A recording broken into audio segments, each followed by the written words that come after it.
पुण्यात भाजप आणि शिवसेनेचा काडीमोड झालाय। शिवसेना भाजपची युती तुटल्याची माहिती जय महाराष्ट्रला सूत्रांनी दिली आहे। विषय समितीच्या निवडणुकीत सेनेनं तटस्थ भूमिका घेतली आणि यामुळे भाजप नाराज झालाय। त्यामुळे भाजपनं युती तोडण्याचा निर्णय घेतल्याचं सूत्रांकडून कळतंय। दरम्यान लवकरच अधिकृत निर्णय जाहीर होण्याची शक्यता आहे। मात्र ही युती तुटण्यावरून शिवसेना भाजपात आरोप प्रत्यारोप होऊ लागलेत।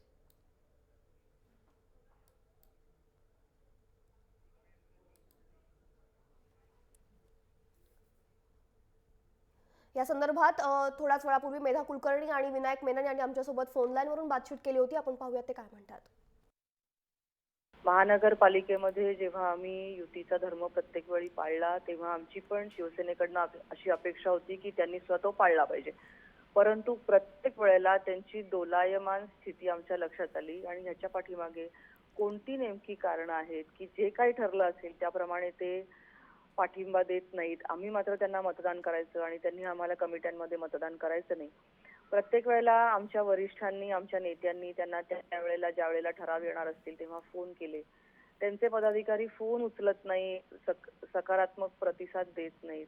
प्रत्येक वेळेला दिसतं आलं। खोटं बोलण्याची त्यांची जुनी सवय आहे आणि शासनामध्ये सुद्धा ते आहेत का नाहीत की त्यांना राहायचं की नाही त्यांनी ठरवायला पाहिजे। एकीकडे शासनाचे पदभूषण लाल दिव्याच्या गाड्यांमधून फिरायचं आणि दुसरीकडे याच शासनामध्ये राहून याच शासनाला नावं ठेवायची। हे त्यांचं इथेही चालू आहे, तिथेही तेच चालू आहे पालिकेमध्ये।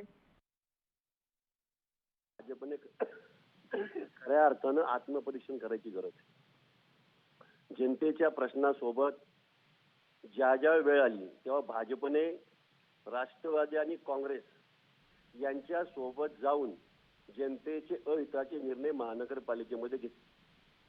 पाणीपट्टी असेल, मिळकत करवाढ असेल, TDRचा प्रश्न असेल, त्या सर्व बाबतीत भाजपने शिवसेनेच्या किंवा जनतेच्या विरोधी भूमिका घेऊन एक वेळ कधी काँग्रेस बरोबर कधी राष्ट्रवादी बरोबर त्यांनी भूमिका घेतली। भाजप संधी साधूपणाने राजकारण करते। स्वतःच्या स्वार्थासाठी ज्या ज्या वेळी योग्य वाटेल त्या माणसाबरोबर ते युती करते आणि अशा माणसांबरोबर जनतेत अहित पाहणाऱ्या पक्षाबरोबर शिवसेना फरफटत जाणार नाही।